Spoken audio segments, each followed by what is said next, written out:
Welcome to Discover Indie Film. I'm your host, Jeff Howard, and I've got filmmaker Byrne Owens with me. Hey, Byrne. Hey. We are in person, which I don't know why it sounds surprising, but so many of these are on Zoom nowadays. But Byrne is here in person, sitting about, 5-6 feet away. So we're good. We're on 2 different mics, and hopefully it sounds great. So Byrne is here because his film, My Roommate the Jedi, was at the Sherman Oaks Film Festival last year in 2021. And I guess I'm going to mention, and now it's in season 6 of the Discover Indie Film TV series. But I also have to say, so My Roommate the Jedi took home the Grand Jury Award for Best Short Film Sci-Fi. It also got the Audience Award for Best Short Film Sci-Fi. And I got to name 3 more. You got Outstanding Director for a Sci-Fi Short.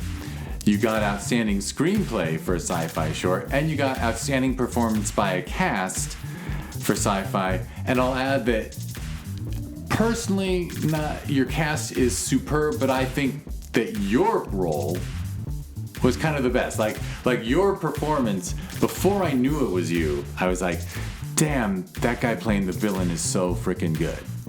Fucking good, actually, is what I probably said. And I had no idea it was you because, I don't know, when I met you at the festival, you just have a different vibe than that guy. Yeah. And your hair is different, and I think bearded now and stuff. So I had no idea. And when you told me at the Q&A, no, that was me. I might have finally seen it in the credits, because I kind of avoid credits when we're going through screeners, because you don't want to get biased if you recognize a name or something. So I'm like, damn, you also gave a superb performance. So congrats, man. I'm just going to say I actually didn't know about those other 3 awards until just now. So I am blushing. I know I'm blushing. I really am grateful and thankful for that. That's huge. So thank you. Let me make it even more potentially embarrassing for a humble person, which is those are all from the Filmmakers Awards category. Those are awards from the Filmmakers jury, which is people who had films in the festival in previous years. So that's from your peers. That's like other filmmakers voting instead of like a stodgy old group. Because like honestly, the selection jury is like too old and too white and too male. And so to make up for that, we have a filmmakers jury that's very diverse and more with it and hipper and cooler. So that's from your peers, man. 3 awards. Incredibly validating. And it's going to sit with me this whole interview. Thank you. Just, wow. And then for the villain thing, my wife tells me that I play villains really well. And at first I go, oh, that's awesome, because villains are so important to stories. I mean, they make your hero. They create your scenarios in so many ways. Then on the other hand, I'm going, am I working stuff out that where does that come from? You could just be a good actor. I'll take that. I'll take that one. Yeah. But it's true about the villain thing, right? I mean, it's everyone has said this at some point, but villains are almost more important, right? Like a memorable villain makes a movie. I feel that way. I feel that way about television too. Right now, I'm binge watching Peaky Blinders, and I'm constantly turning to Tanya and being like, "You don't understand. The villains, they just keep getting better. I don't know how they top the next, like every season. It's like, how did they come up with a crazier villain than last time?" That is the best show. I cannot get enough of that show. They're just smart. They're just smart, and like you put yourself in the position of the protagonist, and you go, I don't know how I would either react in that scene or how I would outsmart them in this chess game that they're playing. And I just think from a writing standpoint, I go, I want my villains to just be that smart and that scary, in that subtle way. I realize, we're talking Peaky Blinders versus, a Star Wars fan film, but I have to say, you're just talking about villains, though, right now. Yeah. The appreciation I have for villains, and understanding too that the villain in this needed to take himself seriously. There was a lot of talk about how I would play this. my initial gut thought was he should be very much in the Star Wars universe, and he's crazy and he's absurd, but that's because he takes himself so seriously. Whereas the comedy in all these other elements is coming from this, like, well, Star Wars is dorky. So, like, Luke can look at this guy, the protagonist can look at this guy and be like, this is so dorky. But it's also scary because, he's got crazy Sith powers and all of that. So. For sure. All right, because you're talking about the film, first I'm going to mention again, right, because I don't think I did this properly in the beginning. If you're listening to this and you want to see a film that I'm just going to go ahead and I think I said this at the festival Q&A. One of the best Star Wars films, and I've seen them all, and I admit I'm one of those begrudging Star Wars fans because I fell in love with it at age 9 in 77 when I saw the first film that was called Star Wars at the time. And I still call that one Star Wars. But I really think My Roommate the Jedi is like, since that first one, I think like Empire's good and Rogue One's good, and I have a hard time with everything else at some level. I agree with you. And you nailed it, and not only and you like what you just said about joking about what is silly about the universe. You like righted wrongs. I mean, what can I say? So people should watch it. That's my way of saying you should watch it. And guess what? You should watch it. Go to Amazon Prime Video, search for Discover Indie Film, and go to season 6. Shoot, you would normally write down the episode. I didn't this time. I think it's 3 or 4. Maybe 5. Don't quote me on that. But anyway, so go to Amazon Prime Video and watch this film in beautiful on a very large TV. Because trust me, you're going to want to not watch this on a phone, not watch it you're gonna want your sound on a computer screen. Yeah, sound too. Like this is a visually beautiful film. And so watch it that way. So now I've tried to make sure people watch your movie that way. Now, before we talk about it, let's go back. I warned you. I'm going to ask about, because somewhere along the lines, you became a creative person who can write, direct, act, and I believe I'll spill the beans now that you did nearly all the VFX in the film, right? Because you made this film so essentially solo, like it was a 4 or 5 year passion project that you just poured your extra time into and just got it done. You can throw money or manpower at it, and you just threw your own manpower at it. You get one of the 2 of the 3, right? The cheap and fast, or the fast, cheap, or good, and you chose cheap and great. Yeah, for sure.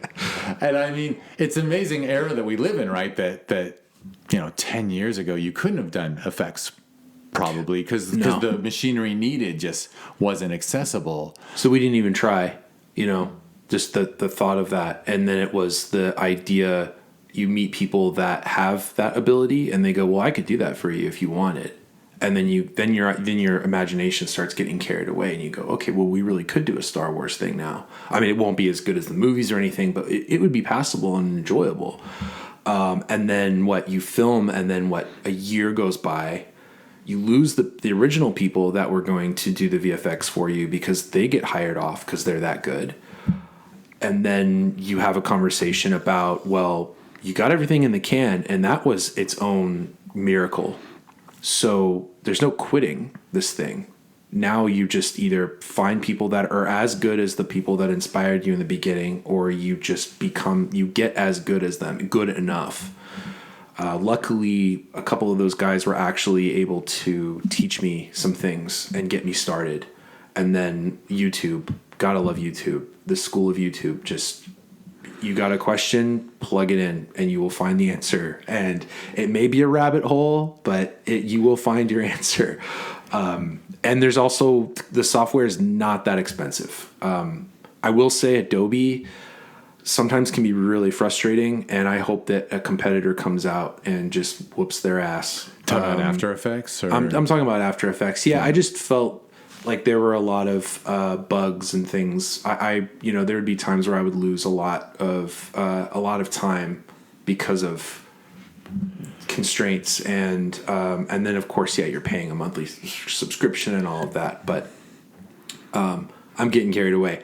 To come back to it, yes, it took me 5 years. No, it was not intentional. It was kind of a sobering realization. I actually remember the night that I was on my way to a double date, and it just dawned on me, and it totally. I was just such a drag during this whole double date, and Tanya could even tell you, she'd be like, "Yeah, I just remember when like you just went white because you just realized this is going to take me years. This is like I've just been put into a jail cell, and I've been given a spoon, and I'm just going to start digging my way out of it."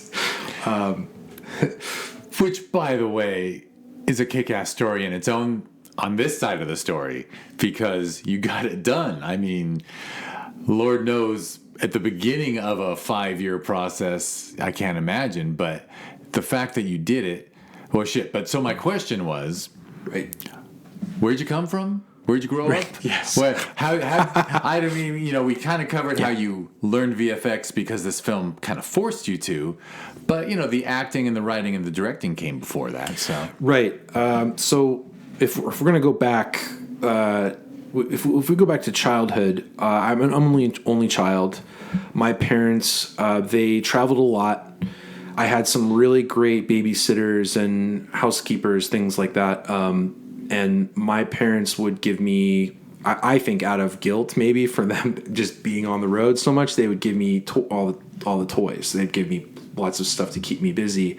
And I gravitated towards film. I gravitated towards rewatching Batman over and over and over again, Star Wars, Indiana Jones, Back to the Future, just all of those kind of action, adventure, heroic, Spielberg-y sort of movies. That was something that my dad and I would do. And then I would have the toys to go out and kind of be in that world and play in that world in the backyard. And what I wound up doing, what I didn't realize what I was doing is I was acting, I was writing, I was basically creating my own films with my imagination in the backyard. And then doing that with action figures, which now I look back and I go, I was storyboarding. So that went on far longer than it should have. When most boys started caring about sports and started seeing all that stuff as dorky, I was still doing it, but I was kind of, a closeted dork. The nerd stuff really wasn't popular in the 90s. It was like no, it wasn't. Yes, you're addressing the fact that now we're sitting in a world where Comic-Con is cool, right? But even 10, 15 years ago, Comic-Con was like. It was for pure nerds. It was really for the people who didn't fit in. Yeah.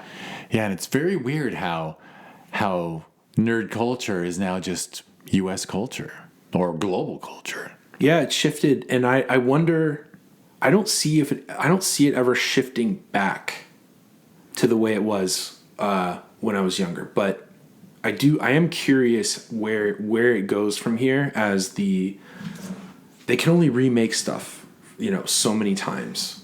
They can only, kind of reboot so many times before you start to see, and hopefully we start to see more of the nerds start to tell their own stories and elaborate on those things. And where does that go? But for me, it was, I think high school, I wanted so bad to make films, and I felt like I couldn't break into the film kids group because I had already kind of fallen in with the athletes, which I was terrible. I mean, but I wanted to get invited to the parties. I looked the part. So, and I worked hard. They appreciated that. But any sport I played in that period of my life, I was just kind of there. And I was always wondering, like, man, I should be in the plays. I should be making films. I shouldn't be here on the sidelines, Right. So because American high school is quintessential American high school. Yeah, quintessential. Yeah. Where'd you grow up? La Costa Canyon in North County, San Diego. Gotcha. Yeah. So Southern California. Yeah. So literally the theater kids and the jocks and there was no intermingling at all. No, it was the archetypes from like Bring It On and like all of those classic high school movies.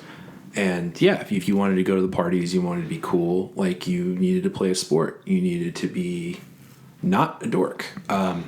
Yes, you did. I did not go to one party in high school. I mean, I went, but I wasn't there, if that makes any sense. Yeah, like no, I I would totally go get it. and I just either would be too nervous to talk to the girls, or I just wasn't really cool enough to be in the conversations. So I was just sort of a background character. Fair enough. But so I'm actually going to jump back to the action figures for a second. Yeah. Because you talked about storyboarding. Were you like playing with them with camera? Were you actually experimenting, like shooting them? No. Because I've sometimes heard of people doing that. No, and I will say that my weakest piece as a filmmaker is the technical camera stuff. I rely very heavily on my cinematographers, and even to this day, I'd like to think that I know good framing when I see it, and if you hand me a camera, I'll give you good framing. But I didn't have access to cameras really, or I didn't really lean into that. I was more into like, do the costumes look cool? Do I have the right props? Do I have the guns? Do I have the, what does my set look like? You know, it was, I had this like really cool swing set that was just completely covered in trees, and that thing could just morph into any environment that I wanted it to. And then we moved to San Diego from Rancho Palos Verdes, and that was an even bigger yard, and it was more desert. It was like 2 acres. And they gave me a swing set there, and we had lots of trees. And then of course we had a creek that was down the hill. So I had a lot of environments where I could imagine, whether it was with action figures or actually dressing up myself. I Right, didn't. so some cosplay and storytelling with it, but just no cameras. Yeah, and then I would have friends over, and I would tell a story. I would, I'd say, okay, we're gonna play guns, but I'm this character and you're this character, and I'd like to get into like the role playing of what story are we telling. Of course, they didn't care. They were just like, well, I'm gonna shoot your ass. you're gonna be done. So, and you're like, hey, you need motivation. Yeah, exactly. There's an instance that really sticks out in my head that told me, now I look back and I go, okay, that was directing, that was producing. I was really into, at the time, there was Alien versus Predator action figures. Not the movie. I think Aliens 2 was like a big thing. And then Alien 3 had just come out, but nobody cared about that. Aliens 2 was like becoming a thing for kids. And clearly we shouldn't be watching that at that age. But my dad and I think most dads at that time were like, yeah, but it's James Cameron. Like, I'll let you watch Terminator 2. I'll let you watch Aliens. These are badass. So I would collect these action figures, and I would bring them to school. Now, the school I went to, you're not allowed to play with action figures during the school hours. But like I said, my parents, they'd be out of town, so I was a daycare rat. I would stay after school. And daycare, they didn't give a shit what we did. I mean, they encouraged us to do our homework, but I'm out there I'd bring my action figures in a bag. And at first, I was playing with myself and maybe 2 or 3 friends, but then sooner or later, I'd say probably a week after doing this, I had like 10 or 15 kids all playing with these action figures, and in different parts of the yard, in different parts of this big yard, and there was like a desert setting, and there was like a tree, and I'm walking around and I'm telling them the story of these action figures and what this setting is. Now, if I step out of myself and I go, what the hell am I doing? I'm such a dork. But they loved it. I loved it. We all loved it. It became like this thing until one of the kids broke one of the toys. I got really upset, and then I stopped bringing them because I was like, I can't emotionally handle this. All my toys get broken. But that was that was an AVP action figure. I think that was from McFarlane, right? That was like some detail, I think. It was, yeah. Yeah. Those were fancy. Those were nice. Full disclosure, I worked at a friend's company that was like a major distributor of action figures. That's the sponsor who gave you the store credit for best sci-fi. That's a fun website, I'll tell you. I guess I might as well mention, Sherman Oaks Film Festival has a sponsor called EntertainmentEarth.com, and they're like the crazy thing is Hasbro and Mattel, like with action figures, I believe it goes Amazon, Walmart, Target, Entertainment Earth is number 4. I believe it. Yeah. With the selection that they have. Yeah. But so that's because I worked with them when they were setting that company up. I have like way more knowledge about action figures than I normally would have because my parents just wouldn't buy me anything. So I never had any. I consider myself lucky that I'm not a collector today. No hate on people that do, but I don't have any room for action figures. Like we live in a 2-bedroom apartment. Sooner or later we're going to live in somewhere bigger, but even then, like I don't know that I would have the room to collect like the way that I did when I was younger. But also really wasn't a collector. I just wanted the next thing so I could have, Spider-Man or Ninja Turtle, whoever, fight his next villain. Yeah, and you were, God bless you, you were not opening one and saving one mint in box. I did not do that. I had friends that did, and I thought that's probably smart, but I'm just in it for playing with them. For sure. Yeah. For sure. I mean, eventually I honestly, the mint in box thing, never talking about action figures, but I mean, it's just another investment. Like at some point, I bought 2 of every Beatles Yellow Submarine action figure when they came out because I was just like, I've always been a Beatles fan. And eventually I was like, fuck it, I'll just sell I'm just going to open one of each and put them on a shelf and enjoy them. Because in the end, you just want to enjoy stuff. That's true. I mean, the minted stuff is like almost for your grandkids to potentially sell, right? Like that's how many generations you would need to wait for it to like really kind of pay off. And what's funny is that website actually was my mom kept all my action figures because in her mind she's like, well, maybe someday you can. And I remember her keeping all of the Ninja Turtle action figures, and I thought, if anything, those are the ones that are going to like have some kind of value, even if they're out of the box. But that website carries all of them. Well, it's funny because you threw a well-deserved stone at I guess Hollywood and how they keep rehashing old ideas. Right. They keep rehashing old toys. They just keep bringing back retro, classic, whatever, vintage. I mean, it's not a lot of new stuff out there. No. And then they make a new movie so that they can try to sell, BB-8 instead of R2-D2. And then in the end, like, everyone just wants the classic characters anyway. Isn't that funny how you can spot when they're creating something specifically to add more merchandise? And you can, right? And they can, and it works. You can't hate the player, because it does work. And there's new generations that go, well, I like BB-8. Because that was when I discovered Star Wars. You discovered it with R2-D2, so that's your thing, but that's older. And we go, yeah, but R2-D2 is still like way more authentic, right? For sure. Although it's funny because I named BB-8, but I will admit BB-8 was like cute as hell. Like he was pretty damn good new droid character. Really clever engineering too. Yeah.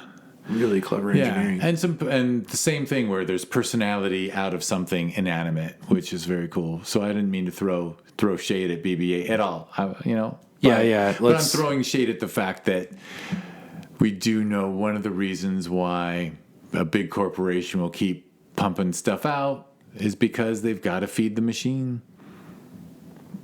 All right, so high school, I get it. You did sports and longed for theater, but had to take a back seat to it.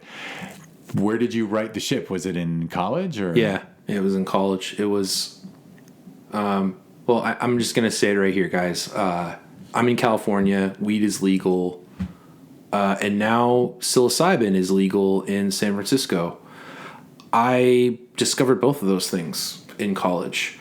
I'm not going to lean completely on those two elements, but I will say that they kind of shook me from the persona that I had been working so hard to portray. And it took freshman year to just kind of go into like the dark night of the soul, where I was not not really enjoying myself. I wasn't enjoying playing the character that I did in high school. I started to learn more about philosophy. I started taking classes that just really spoke more to me, and then sitting around and smoking pot and talking with people that I really enjoyed talking to about everything and anything. And I started finding myself talking more about movies, talking more about characters, talking more about adventures and just stories. And it was one evening, one of those friends said, I have to leave early. I'm going to audition for this play. It's a heavy one. It's All My Sons by Arthur Miller.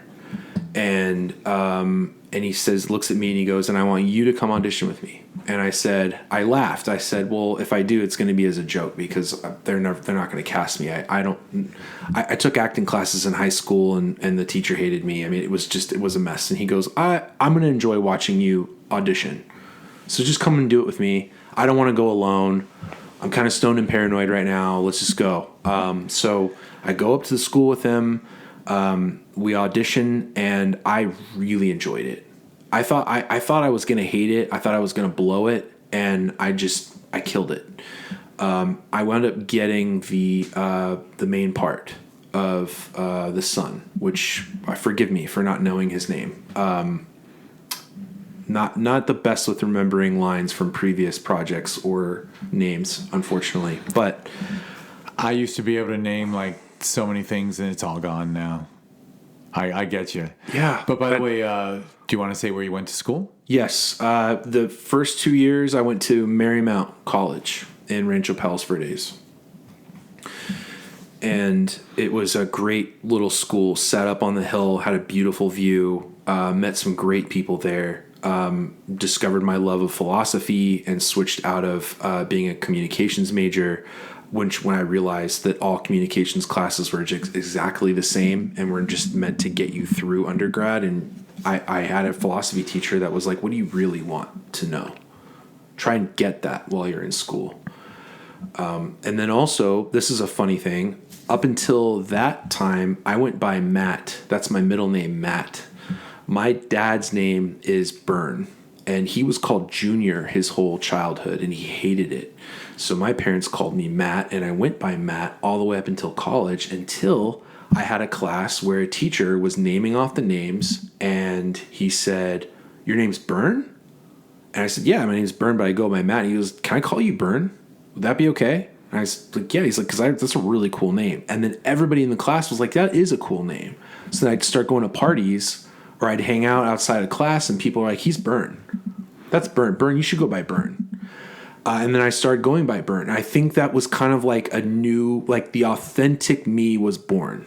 The person, the kid that was playing with those Alien vs. Predator action figures back in third grade was back.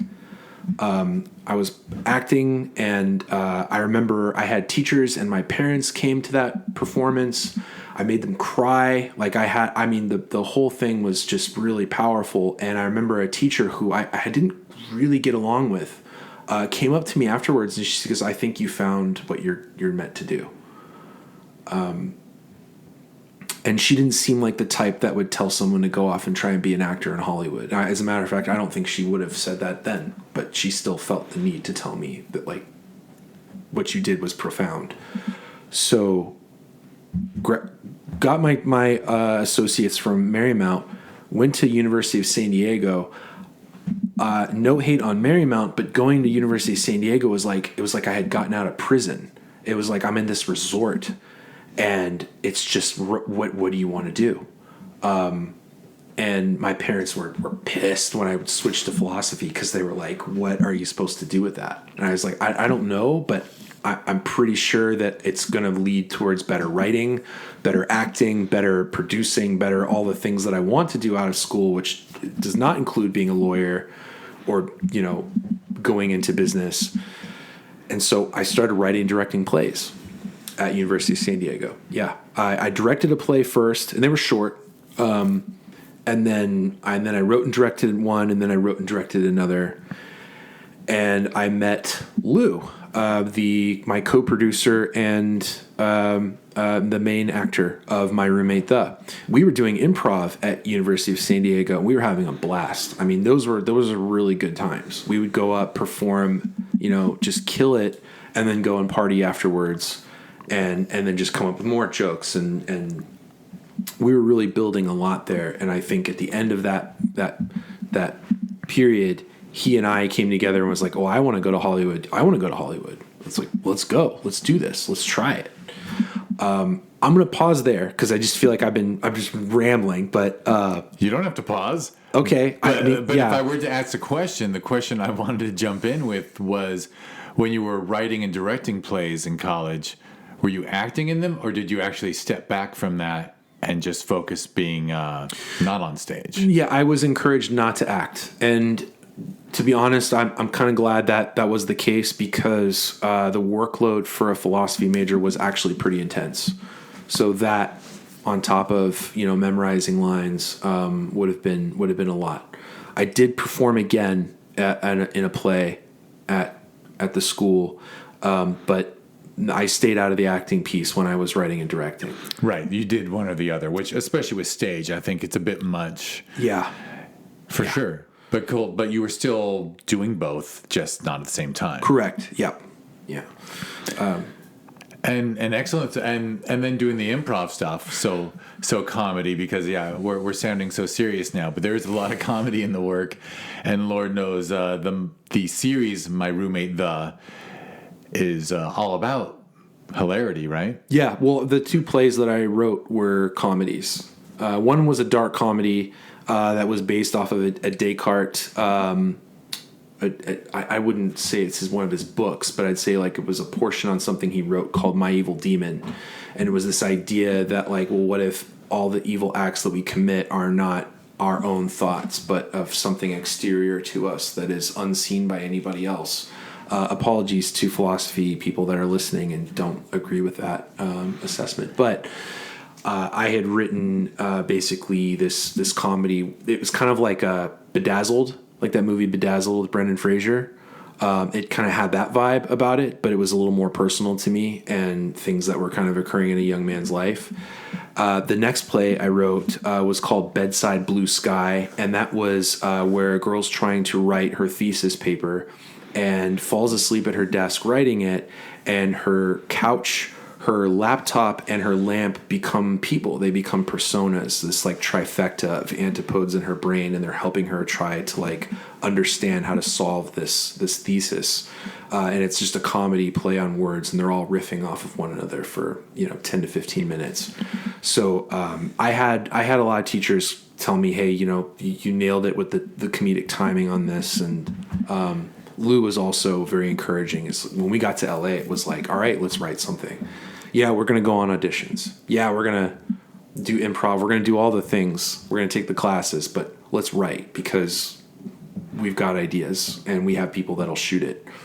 So it was a lot of sketches leading up to My Roommate before we got there. Right. So writing and shooting sketches. Writing and shooting sketches, short films. And you were roommates, right? So. I mean, right. Talk about fertile. There's how special an era is that, like that post-college era where just friends are living together and like life is just one big possibility. Like you can get by on so little sleep at that age and just create all the time, right? It's true. That's a good point. There were several nights where we stayed up pretty late just talking about everything. Whether it was heartbreak or succeeding in this impossible industry, or the dynamics of society at that time, and then just taking that and then stewing on it and writing.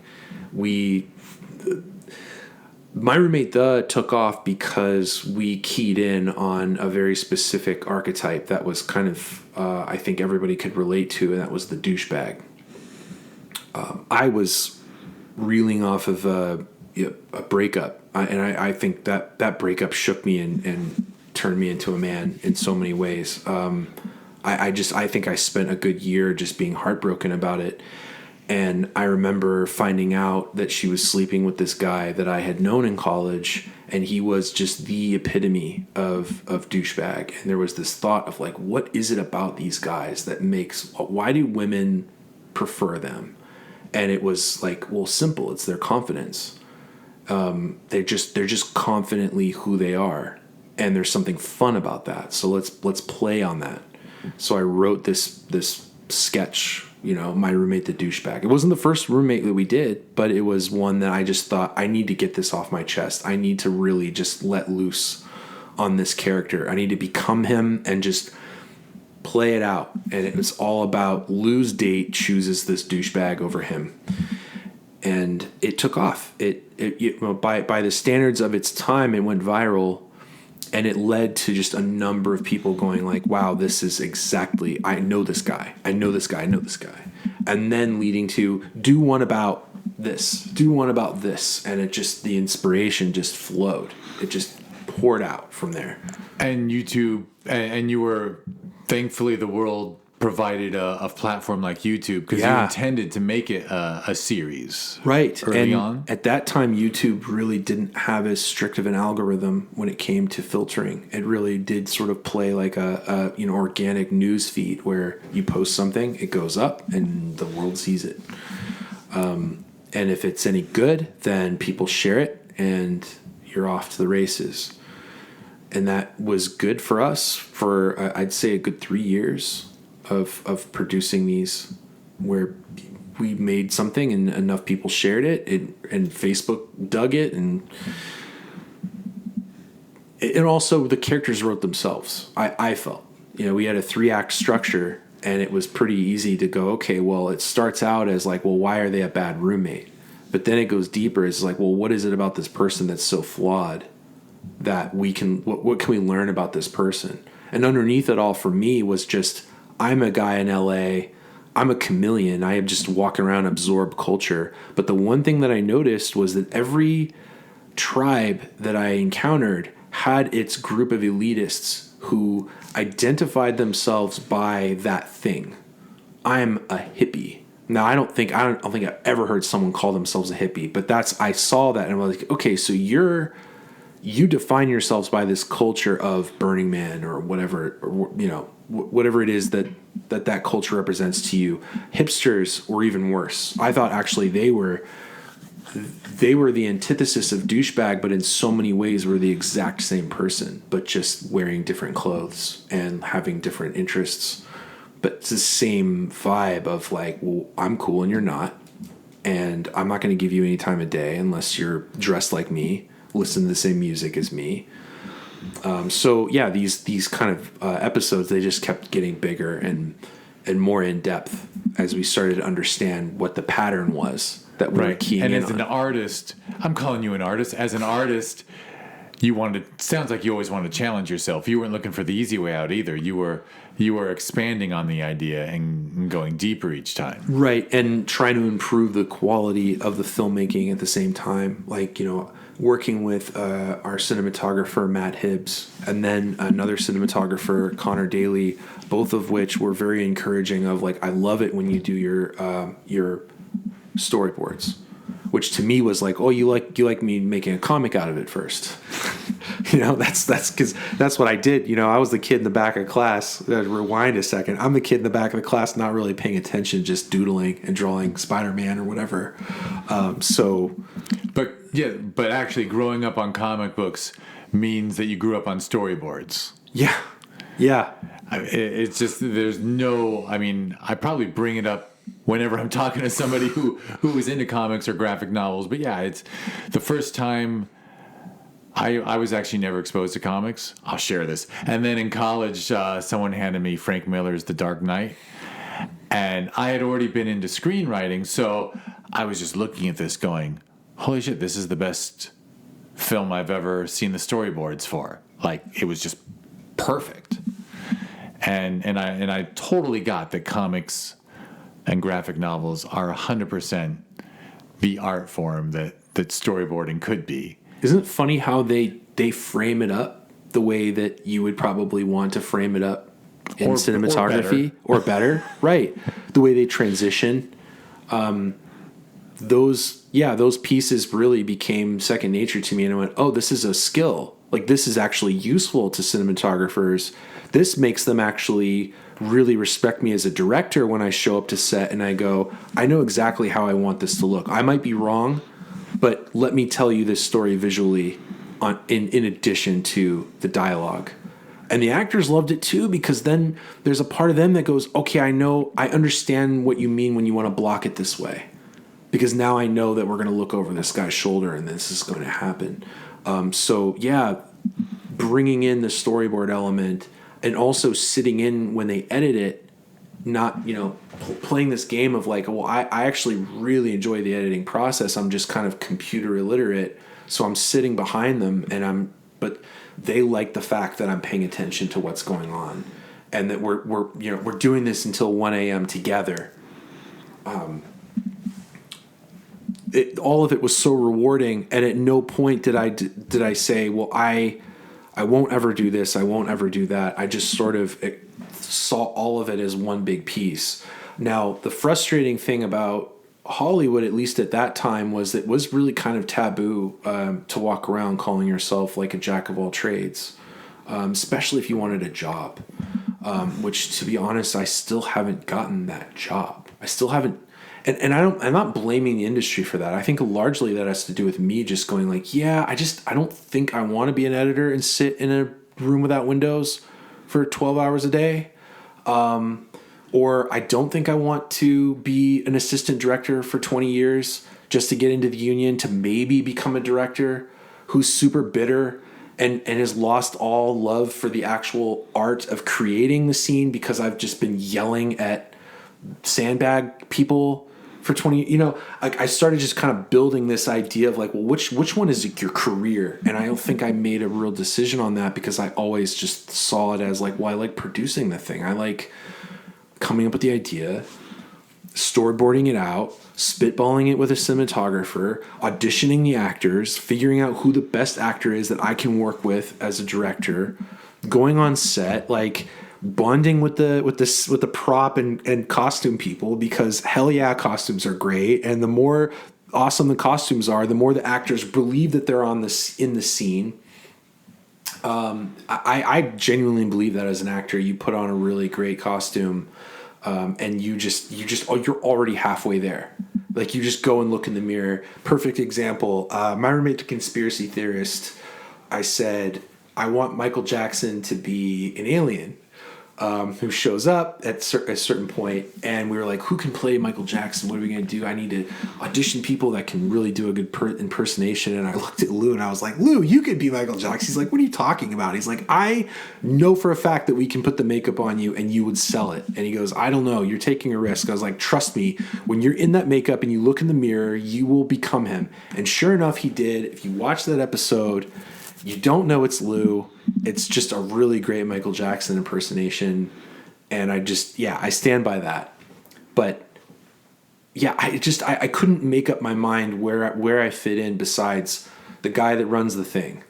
And that just doesn't, you don't write that on your resume. No one cares about that. The people that do that, they typically have a leg up. They kind of get put into the industry. They're like almost groomed to have that kind of power. Yeah. For sure, and they are still not doing what you're talking about, because you're talking about not just being the producer who runs the thing, because you want to get your hands dirty and you want to actually write the thing, and a lot of I assume the people you're talking about are the landed aristocracy of Hollywood who show up and they're like, they do well. But yeah, they're not creating anything. I would say the ones I'm talking about. Yeah, no, absolutely. Yeah. You're totally right. And I think for a long time I had a chip on my shoulder that was like, well, I'm never going to get that. Like I don't even know if that's an opportunity. I think that's like a birthright in some weird way. But that's such like a lousy excuse to not try and to not work towards that. Because I'm sure there's plenty of examples of people that came from nothing that now do everything. Okay, one example, and I worked with her, is Issa Rae. She was a roommate. It was my roommate, the awkward black girl. She had a YouTube series called The Awkward Black Girl, or The Misadventures of Awkward Black Girl. And the production company we're working with at the time paired us up with her, and they said, she's just like you guys. She makes her own stuff. She got discovered, and she's going to have her own HBO show in a year. She's about to blow up. But before she does, we can get her on your show. She's down. And working with her felt like working with, any of the other really talented writer, actor, directors that we had worked with before. And now I don't know what level of involvement she has up there, regardless of what credits they give her. I hope that they're giving her all of the things that she had before. But I have to imagine at that level with the amount of money, and also maybe she doesn't want to be that involved. It's fine to just be sitting in the writer's room and just have like a vision that other writers are contributing to. But I will say that she's a perfect example that kind of proves me wrong on that. Although I was talking about the, I'll just say like the rich kids who just get a job on the studio lot, and just start ordering things around and have never created something themselves and never, didn't come up. And by the way, I was going to add, maybe instead of player hating the connected kids, what I should say is I totally got what you were saying about how people used to tell everyone, you got to choose a lane. You got to decide if you want to be a writer or a director or an actor or and just do that, and just do that to succeed. And also, now that streaming has come along and creators are more valued, I joke all the time now with people like yourself. I'm like, Taika Waititi didn't choose a lane, and it worked out all right. Like nowadays, it's more acceptable, I think, to do a little bit of everything. And sometimes you are just going to do a cameo for somebody. You're going to write a script for somebody else. You're going to direct a script someone else wrote. Yeah. Sometimes you're going to write, direct, star, and do everything yourself because it's your passion thing, like Jojo Rabbit. Like you're just going to... the structure is almost gone. Yeah. I think so too. I think the opportunities are much more available than they were back when I felt like I had to make that decision. And I know in some ways I'm kind of glad I didn't make that decision. I might be sitting in a role right now that is like very fixed, and that I didn't get the experience of my roommate, the Jedi, which was like the pinnacle, like the master class or the master thesis. I mean, you made a decision essentially to become a showrunner and actor and director. I mean, you got yourself film school times 10 by doing what you did. I did, and it cost a lot. I'll say that. I mean, it wasn't like it in terms of time, in terms of like turning down other things, in terms of like skipping out on, I don't know, the corporate ladder throughout my 20s. I'm going to be 40 in a year. And I really, not that I'm not here to discuss like financials, but like I'm way behind on like retirement savings and like all of these things that you're supposed to have at my age. But at the same time, I'm like very confident that I could take a very large budget production and run with it and make it very entertaining. That said, I still look at like I have an immense admiration for Wes Anderson. I don't love every movie that I see of his because they're different stories, but I do love how involved he is. And I think that there was some discouragement back when I was admiring him in his, like, I don't want to call it his heyday. His heyday is, it'll continue going as long as he makes movies. But there was that kind of Royal Tenenbaums period of his career where he was just really hot with the hipsters. And there was this kind of sobering realization. It was like, yeah, but he's a Coppola. Like, you have to be connected to have that kind of freedom as a filmmaker. And so continuing to go down the path of my roommate, I had a lot of family and friends that just out of pure caring for me, was just like, you have to know when to quit. Like, you have to know when to like cash in your chips. Like, it's not too late for you to pivot and turn your life around. You can't, like, you haven't gotten discovered yet. Why would you continue doing this?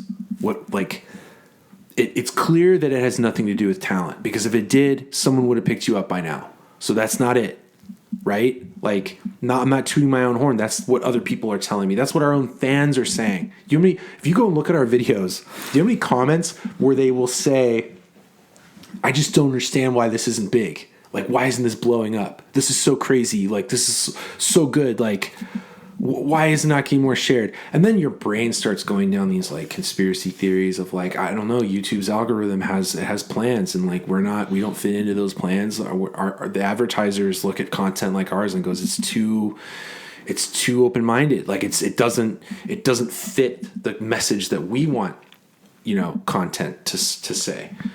And none of that does you any good. Like, it doesn't. What difference does that make? Like, the idea is you make things and you try to get it in front of as many eyeballs as possible. My roommate, the Jedi, though, was, I don't even want to call it a Hail Mary. It wasn't a Hail Mary. It was like a big middle finger before I left the room.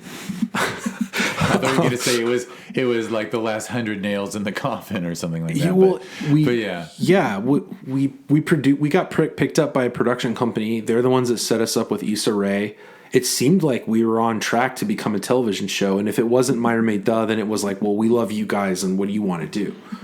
So we were producing 22-minute long episodes specifically so that this production company could pitch us as a potential television show. That's why they gave us Issa Rae.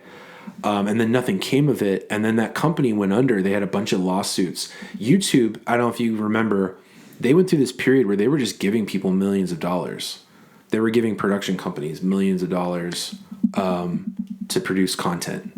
And they were hand-picking production companies specifically to generate content for them because they wanted to curate YouTube to become something like Netflix. Right. When they were first starting that YouTube TV thing. And you had YouTube studios down in Culver City, the Howard Hughes Strip. They bought this big, studio, and we used it several times to shoot stuff. It was really fun. And then suddenly YouTube just went, nope, that didn't really work. So they just cut ties. They closed that studio down and they just changed gears. So that production company just disappeared on us. And we thought, well, we've come too far. We have a huge following. Our production quality is through the roof. We have maybe a week left at this YouTube space to like do something. Let's do a really badass Kickstarter. And I'm really proud of that Kickstarter. We did this like one-shot walk through the whole studio where we have access to this. This is the kind of content we want to make. We have people doing fight scenes. We're walking through the fight scene. We had people. We had all these different scenes that we were doing. Walk through it. We got someone score this really epic. And then we did a compilation of all our roommate episode like action scenes and stuff. It was great. I thought we had a hit. And it flopped. Like, it just was like crickets. And I mean, we even had a couple of our viewers be like, man, you've been giving us content for free for so many years. Why would we start paying for it now? No offense. No, I mean, I lowered my head because. That's them saying no offense. I mean, I lower my head at the idea that the people who enjoyed your content would not have wanted to support, like, realize that. It just breaks my heart that people don't realize that creators deserve a little support. It's crazy. Crazy that people have been trained this way. Are they trained because they go, well, if you were worth that money, wouldn't you have gotten picked up? But then they'll turn around and say on the same thing, well, why hasn't anybody discovered this yet? So I don't know. It definitely shook me to my core, and was kind of the end of a really big chapter for me. And I think Lou and I both were just we didn't say it was over, but we just stopped talking about it for like a year. he went off and he would do sketches, and I actually I started doing DIT work for Adult Swim, the Eric Andre show to start, and then Tim and Eric, and that was really fun time. I mean, talk about like front row seats to some really good comedy. DIT, I mean, you have a better seat in the house than the damn director, because you've got all these monitors where you're seeing every camera shot and you're seeing the thing, because they want you to make sure that you're getting everything. And I'm DIT watching. stands for Digital image transfer. right. So my job is to take all of the footage, compile it, organize it by the end of the day, and then ship it off to post. And so I am on set just literally watching it all happen and then making sure that it's being recorded and then put into a folder. And by the way, I'm just going to jump in and say you are sitting across from someone who thinks that the Eric Andre show is high art. I think it's performance art. I think it's genius. I do too. I'll watch. I've seen every episode maybe 8-9 times. Every time my wife is busy and I can't watch something that we'd be binging together, I'm like, okay, I'll throw in Eric Andre again. I hope cannot get enough. I hope that the director Katao and Eric just continue making stuff and they just keep elevating, because the two of them, the putting their brains together and coming up with the things that they came up with. My only critique was that I felt like the editing kind of robbed the show of some of its magic, because what I saw live, just unedited.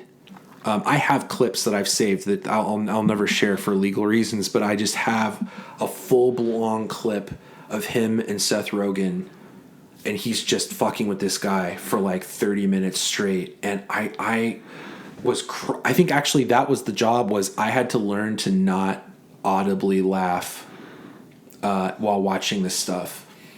That was great. It was a good break from everything, and just like, your job is to sit in this air-conditioned studio and just watch really great comedy, and I don't know, maybe something will happen.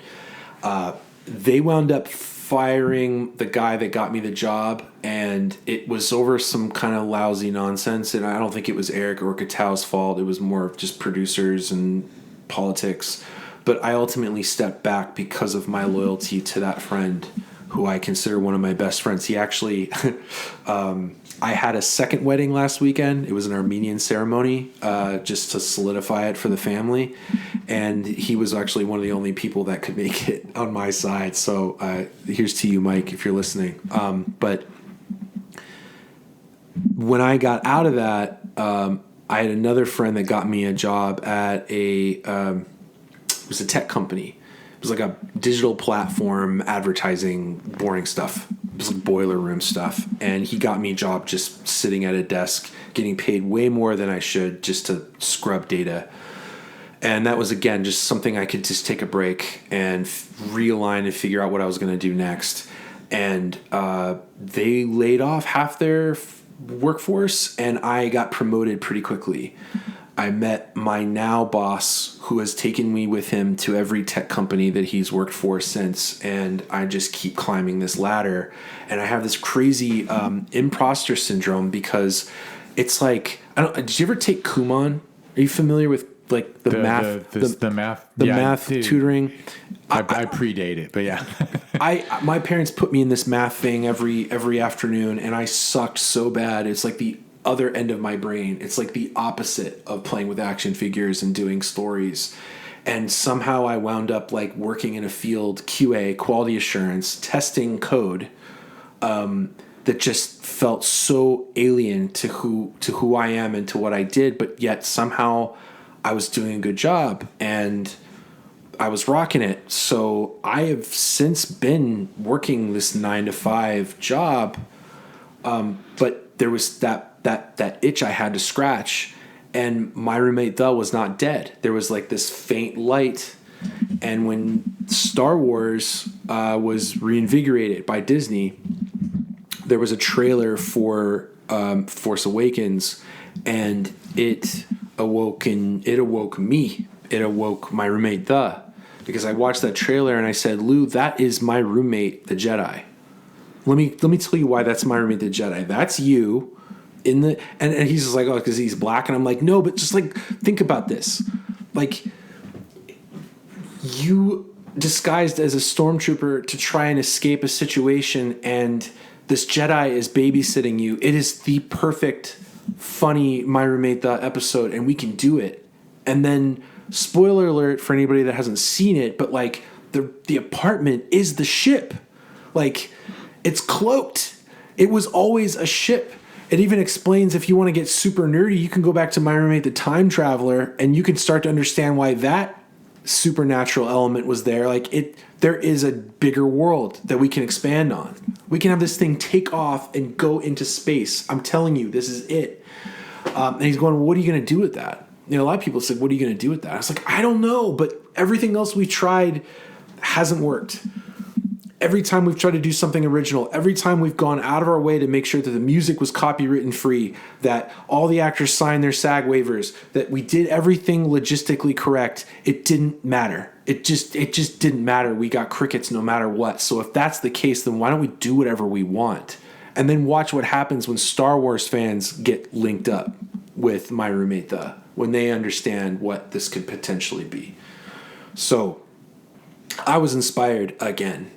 But this time, I'm taking all of my paychecks, and luckily, my girlfriend at the time, now wife, understood what I was trying to do and didn't see this as a complete dead end and poor investment of a person. Which matters. It matters when your partner gets it. It really does. Gets you. It really does. I really don't know if I did that great of a job selling it. Other than just, I think maybe she just saw, I love how passionate you are. She told me actually on our honeymoon how much she enjoys when I have a breakthrough in a script and I just tell her the story. She just loves hearing me tell stories and to be inspired by the next thing. But this was one that just, I don't think I had been that inspired since maybe season 1 of My Roommate where suddenly now I'm going, okay, I'm online and I'm actually gambling. Because I'm buying props. I'm buying a stormtrooper suit that has not been built yet. I'm buying pieces to lightsabers that I now have to then go in and put together and weather them. And I have to order these carbon fiber rods. I need to choreograph with a stunt performer. I need to find actors that can handle the level of production that this is going to be, but not get paid for the level of production that it's going to be. All of those things it was not intimidating. I just think, if anything, I was just going, I don't know what this is meaning. I really don't know where this is going and what this is supposed to do, but I just know I'm supposed to do it. I just know this is right. I know it's right. And the productions were just mired with, obstacles, like really hardcore obstacles, like getting 12 stormtroopers to show up on one day, turning your apartment into a spaceship, even if it's all plywood and little twinkly lights on you, moving all of your furniture into a parking spot and knowing that it can really only be there for the next, 12 hours before your landlord or management company finds out and goes, what the hell is this? So, I mean, we're pulling some crazy hours. And at this point, my age is starting to catch up with me and starting to go, hey, you can't do this like you used to. And by the way, you got to go to a 9-to-5 job tomorrow. Oh, and you're getting promoted, so now you have more responsibility. That is pretty insane. So you were doing it in evenings too. You weren't just like focusing on weekends. Like you were doing it all the time. I was doing it every day after work. And then weekends were big shooting weekends. The evenings after work was a lot of building things. Like you wouldn't realize that I actually got budgeted out for my costume, so a lot of it was relying on my friend Rebecca to do the tailoring of the cape, the tailoring of the Jedi robes. But then I'm doing the neck armor. Like I'm going in, I'm buying foam at Joann's, which I'm pretty sure that was not the financially sound way to go. I think you can order this cosplay foam in bigger chunks, but I was just going to Joann's and just using my credit card and not thinking about it, just get what you need. Building that droid head, just using a mannequin face and foam and then taking a big plastic ball and putting it in the back, just thinking, okay, I want it to look like a combination of like a steampunk, Return to Oz type, early 20th century thing, and then I want it to also look Egyptian, like it's ancient.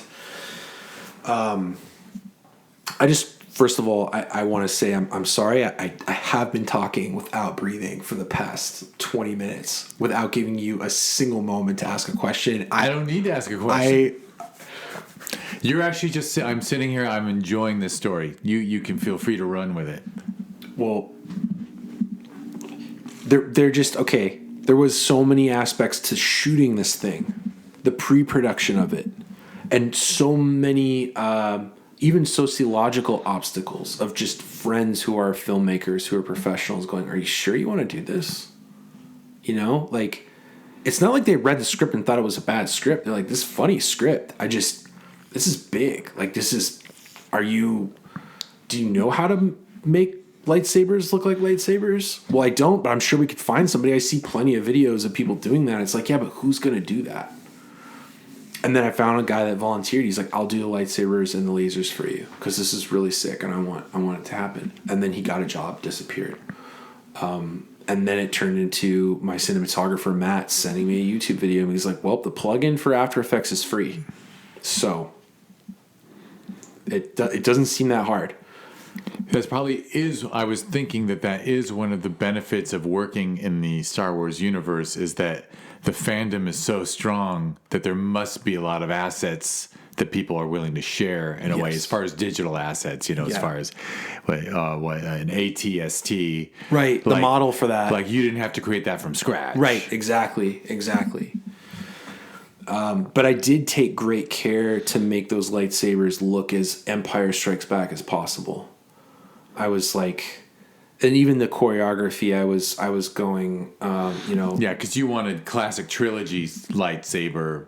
I wanted heavier in the hands. heavier blades. I wanted more precise hits. I didn't want this kind of like twirly stuff. Which I'm starting to have a little more appreciation for, but I just thought those are just so separate. George, why? Like, no, I get it. Like, they're younger. They're gonna do a lot more. But I'm going, but the physics of them don't even seem the same. I don't know what changed. And the look of it. Well, I mean, now maybe I should shut up because I don't want to get the two of us on a what went wrong with Star Wars conversation. But the whole world went from a gritty, realistic, spaceships with damage and stains, and to everything in the prequels was like clean and beautiful and sharp, and I was really excited about Samuel L. Jackson being in the world, and then like even his lightsaber looked dumb to me. Like it just was like it was, they became more like dildos than like a gritty, like whatever, flashlight on steroids. I don't know. Yeah, I agree, and I think that the argument would be, if I had the argument with myself, as they would say, well, it's when the world was better, right? It was like it's this kind of Buck Rogers,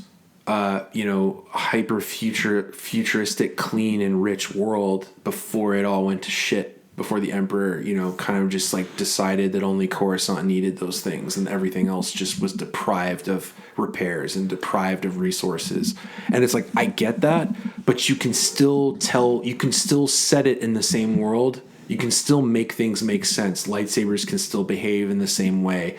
Blasters and it's, again, it's all super nuanced. And that was what was funny, because when I go in and I go, okay, I'm going to do these lightsabers because I want them to look as close to Empire Strikes Back as possible, where I can have several people look at it and be like, I don't see the difference. Like, I really don't. Like, I'm going, but no, this one, it flickers a certain way. There's a thickness to it. It looks, I don't know how to describe it. It looks hotter. Like, it looks like there's heat emanating off this thing. I know there's all those pieces that meant a lot to me. Watching, okay, I don't finish this thing before Force Awakens comes out. I'm pretty disappointed. in what I see. And then I have friends that are going, so what are you going to do now? Like Star Wars, like isn't cool anymore. You know, like it's back to just being kind of whack. Like, and the rush that you were trying to ride off of is like going away. So what now? And I thought, well, I am discouraged, but at the same time, this is more of a tribute to the originals more than it was to Force Awakens. So I'm really not discouraged in that regard. If anything, I'm actually invigorated because now I know that I'm basing it off of the right stuff and not just trying to make a quick and dirty parody. The next two came out and they were not great, but Rogue One I thought was really great. It had its flaws, but it brought back the grittiness. And I also learned something about the way they did their lasers, where when a laser passes by an object, you light up the object that it passes.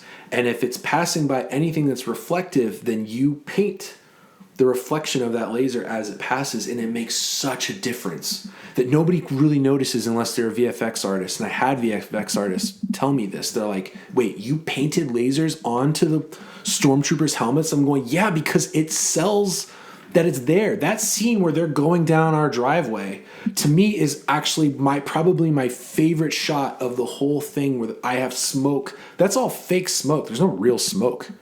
I just took smoke assets and I layered it, and I reduced the opacity, and I played with all those things just to get it to just look like that opening sequence in Star Wars where they're coming through Tantive 4 and they're just blasting and there's smoke everywhere. There's something about that just resonates with us when we were kids. It just is, with the music playing. Yeah, that kind of stuff. Again, I don't know why that's supposed to matter, but it did. And it worked. Apparently, I'm sitting across from you right now, the podcast, and I've got it on Amazon Prime. I mean, holy shit, it's a dream come true. The journey was pretty brutal, but I just still fall back on the fact that it was like, I don't know, man. The Force was awakened. Like, I just thought, I'm not done with this yet. And I didn't quit the 9 to 5. I still do it. I was doing it. You invited me over earlier, and I actually couldn't because I got a new job. I got a new role at this company. I'm now a program manager, which is funny. A lot of people are telling me, it's like, oh, so you're like a producer, like you're basically a producer at this tech company now. And I went, oh yeah, that's wild. But it's a busy job. But I'm still writing afterwards. I've got 2 scripts I want to do. I got plans, man. Well, I'll ask a Jedi question, which is when you got railroaded in a way by fate to do VFX yourself and whatnot. Like, were little minor victories like super lifting? I guess I'm searching for it, but like when you did the shot of lasers reflecting off a stormtrooper's helmet.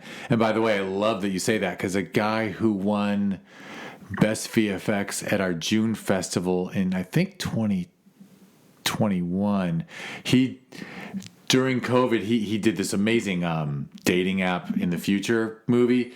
And like, so people are like, swiping left and right on the opposite sex. And it's a hologram image they're swiping. And he said, I wasn't going to do it, but then COVID gave me so much time at home that I put the reflection of the screen they're looking at on their eyeballs.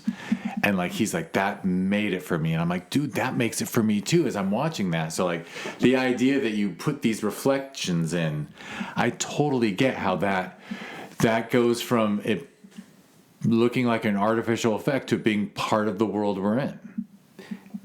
I did eyeball stuff too.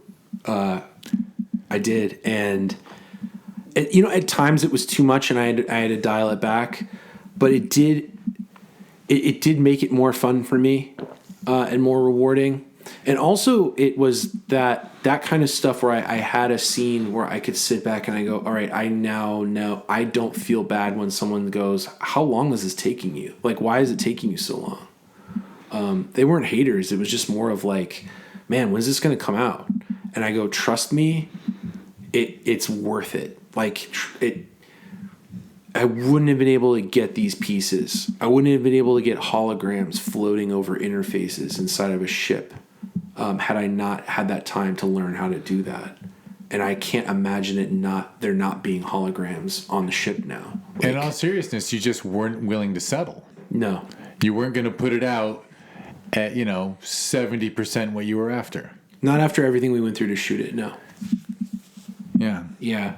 It was too much. There was too much that happened where, I mean, we did reshoots. We did.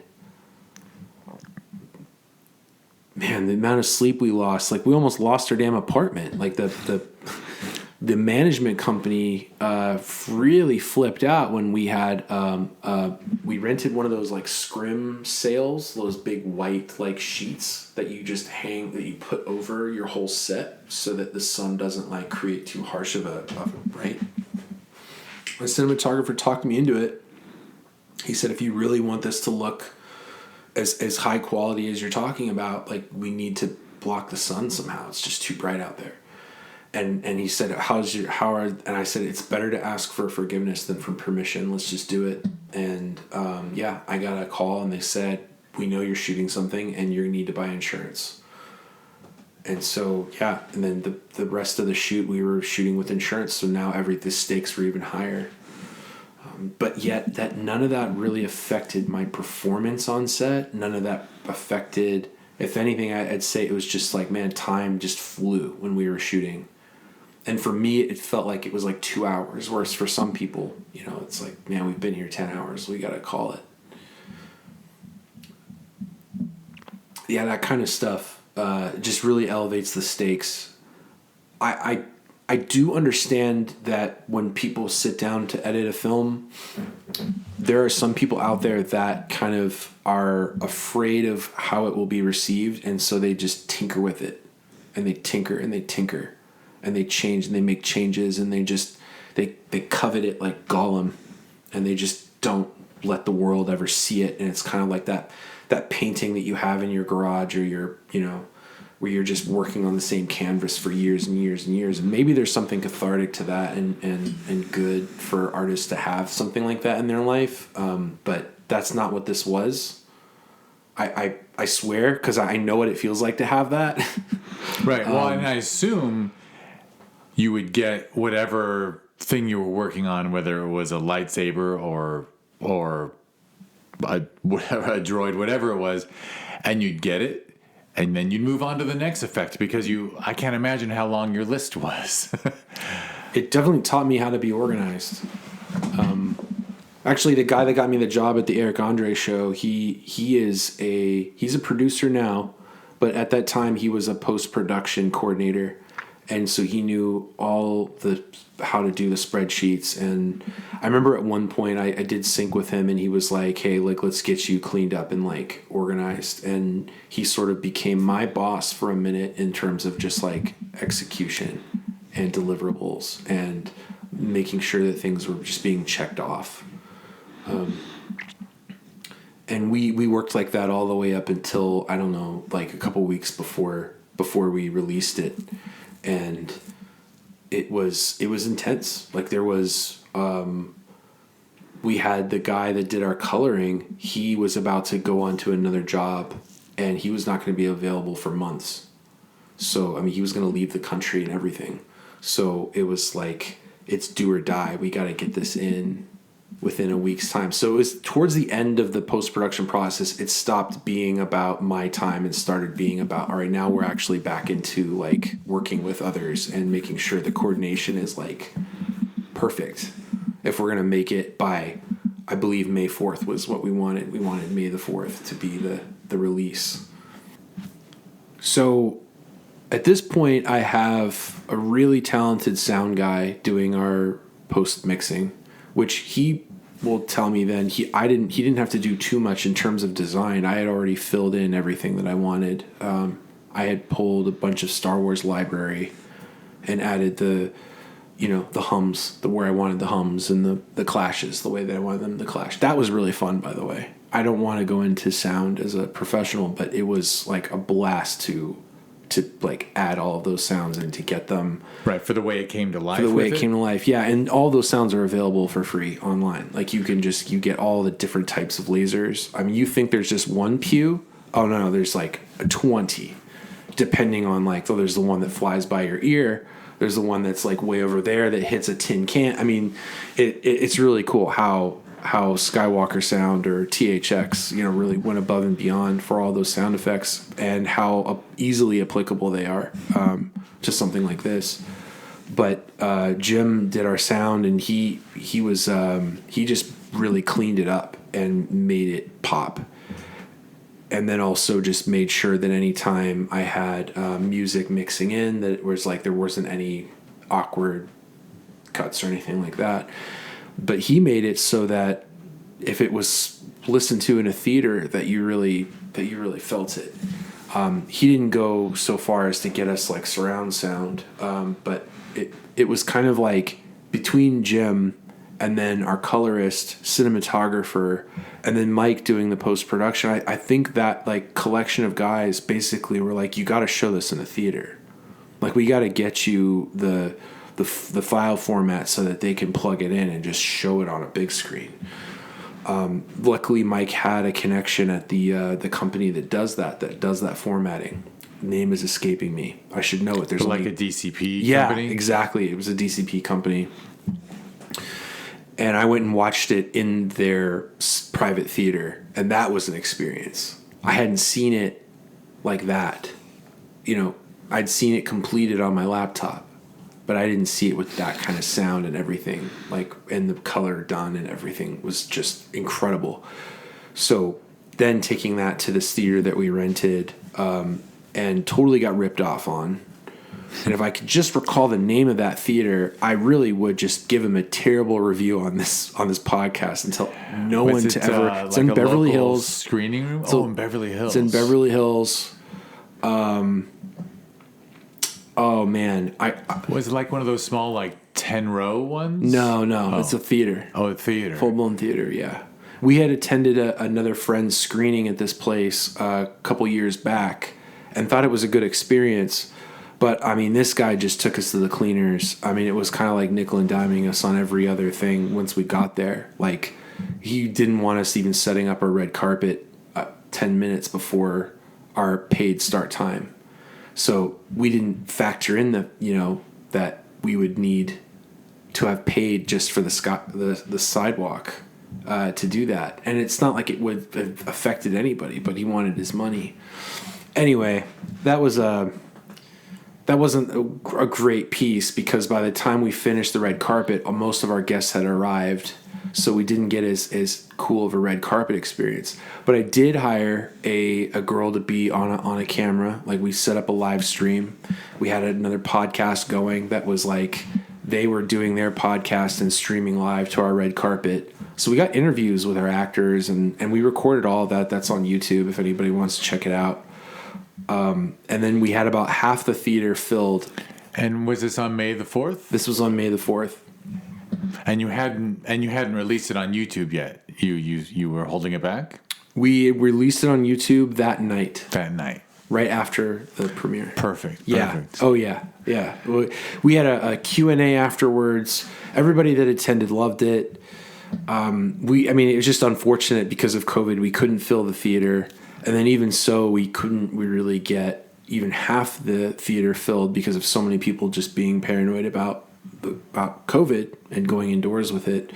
But yeah, the people that came, they really enjoyed it. And we had a great release. Like our YouTube fans, it's like all 60,000 of them came back just to see that. So it was powerful. It was good.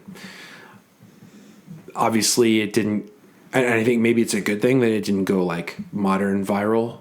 I think had it gone modern viral, Disney might have yanked it. I know that you and I had talked about like, well, how would that play on Amazon? Maybe Disney's not as strict as they probably were when I first started filming this thing. Yeah, and I don't know how they are in comparison to, because when it was before Lucasfilm, before he sold Lucasfilm to Disney, he was extremely pro fan film, right?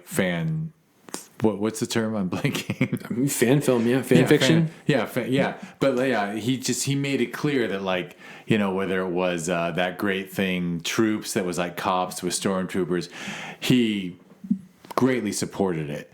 And I don't know. I mean, I haven't heard about Disney going after people, so I wonder if they're showing respect for that. I'll tell you where actually that fear came from. It just occurred to me. And this is a part of the story that I didn't really go into. I did when we were at the festival, but in order to get stormtroopers to show up to this, I needed to effectively join their group. For those of you that don't know, they're the stormtroopers with the really legit armor, at least in Southern California, but I mean they're everywhere. They're called the 501st Legion, and it's actually a Disney Lucasfilm sanctioned group. It's like a union almost, and their purpose is to show up to nonprofits, hospitals, kids' parades. Their whole purpose is to bring happiness to children. So they're this group that build very authentic, screen accurate armor. And it's not just stormtroopers, but I think they kind of started with 501st, and then it spread out to now there's rebels. Now there's Jedi. I mean, there's like all sorts of different, but 501st is the big one. I went on their website and I reached out to their president to see if I could get the 501st to make an event out of My Roommate the Jedi. Now, for people that don't know this, Lou actually has his own nonprofit for a school in Haiti. It's called Project Elevate, and that's ELEV8, projectelevate.com.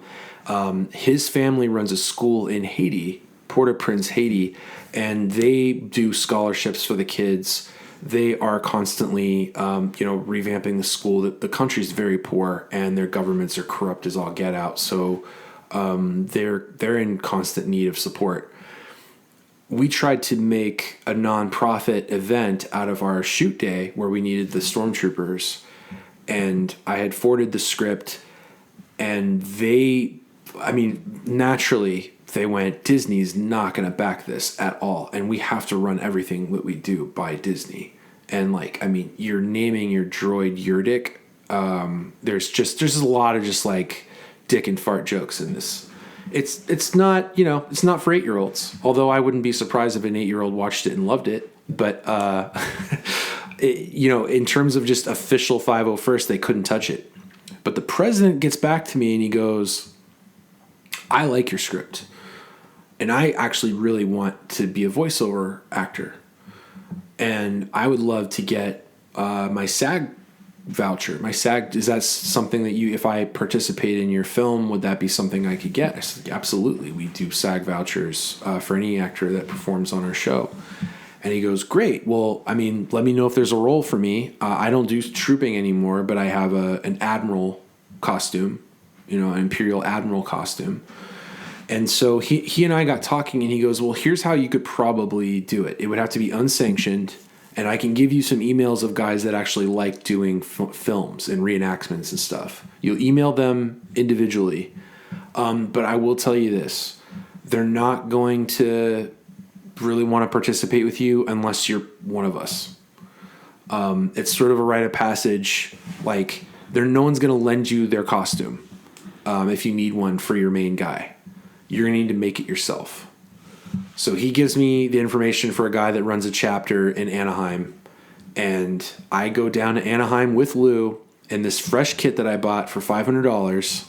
And when I say fresh, it's like they're molds. They're plastic molds that are uncut. So imagine like your chess piece is not cut the way you would see it in the film. It's got a lot of extra meat that you got to go in and you got to use a Dremel and you got to cut, and then you got to sand, and then you got to use very special screws that with very special elastic straps, and then you've got to paint on the little lines. There's like all of these special details. It is a process, and we had to go into that process. But I think throughout that process, it kind of put the fear of God in me that Disney was just not a company that you screwed with. And there was this kind of concept of like, are you prepared to put something out and then have it immediately yanked off the internet if Disney decides this is not a good look for its franchise? And so much so that, a lot of stormtroopers are like, yeah, I can't because I don't want to get kicked out of this group, for participating in this. And it's like, well, we're not making a porno, but I get it. Like Disney's pretty like it's at PG. Not anymore. I mean, Marvel, and maybe that's it because now they've got Marvel and they're going, look, Marvel and Star Wars have a lot of adult fans. Like we can afford to have a little bit of flexibility on these things.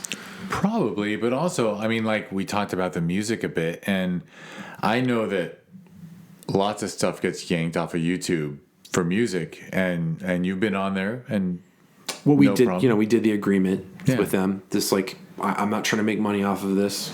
Yeah. I knew that from the start. There was not going to be any money made off of this. I think the original music just helps it get more. It's just much better to have it be that it taps you in. It is a interesting. Yeah, it's so funny. It's so funny to talk about. I certainly believe strongly in the value of copyright and intellectual property, and me too. But at the same time, this is a very. It's different when you're not, because it's not pirating. It's creating something new in a world that is so well established with the fans. Yeah. I don't know. I know it is a very unique circumstance, isn't it? It is, but like let's say, I don't approve of torrenting, like unless it's like a really old film that's inaccessible any other way, like you can't even pay $4.99 for it or whatever, but like if someone wanted to make like a Hitchcock tribute and make it super highly accurate, great. Like you're not stealing anything. I think that just goes to show how out of touch I was about YouTube.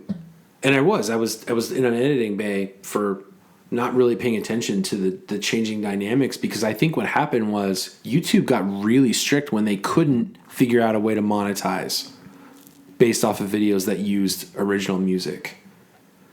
Instagram, for instance, if I post something that has any kind of duration of Star Wars music, they will mute it or they will close it down. But if I go and I make a reel on Instagram and I pull the Star Wars music that I want from their library, they have no problem with it at all. And so YouTube's just found this really magical way of going, oh, we know what song this is. Are you not making money off this? Fine. Yeah, use it. And what's really great is we're going to put a link to the iTunes on how you can purchase the song. So now you just gave us free advertising. So it works. It did. Yeah, it worked out okay. Excellent. All right, so the premiere kicked ass and was a wonderful experience. The premiere kicked ass, but it could have kicked more ass, in my opinion. Because you dealt with an asshole theater owner. Asshole theater, COVID. That's true. The COVID thing was... We did everything right on our end, but it just was... we could have... Well, we learned a lot for the next one. How's that? I mean, look, you didn't want to wait for May the 4th, 2022. No, I did not. after all that time. Yeah, for sure. Yeah. So I send it out to a lot of festivals. I'm still winning stuff. As a matter of fact, we're going to be screening it at LA Comic-Con, December 3rd, Saturday. I think Saturday is December 3rd. But, all right, tell me, I know you're going to encourage me to do this, but at the same time, maybe not. I've been to a couple convention screenings with this so far, and the audiences are not huge. Like, it's like 10 people. I feel like most comic conventions, when there's a screening of a film, it's kind of like low on the list of like, well, I'd rather go see, the actors from the show Firefly talk about their favorite day on set than to go watch some short film. But there's also something novel about like, yeah, but it's going to be at LA Comic-Con. That's like right under San Diego Comic-Con. It's going to screen in its own room. And so I had this idea of going, well, what if I got a hold of the 501st guys? And I said, what if I showed up as Darth Vader and we march in there after the thing screens to Imperial March, and then answer and do Q&A from there. And I do it in character the way that Loki did it. I thought you were going to say, so I'm going to interrupt and say, I thought you were going to say, what if you marched the floor of the con for a while? Like to promote it. To promote the screening, because I'm well aware. I know I had a friend who had, I guess there is a film festival, and I'm not sure it's connected to Comic-Con, San Diego Comic-Con, but it takes place in the Marriott next door. And I had a friend screen there and film that she was acting in, and she's like, yeah, there was like 3 people there. And I'm like, yeah, there's 150,000 fans within a block, and you get 3 people in your screening. Like, I get it. It's really hard to program against that. But yeah, if you march the floor, like, yeah, and the 501st guys are handing out flyers for the screening, like, here's the date and time, like, you'll see.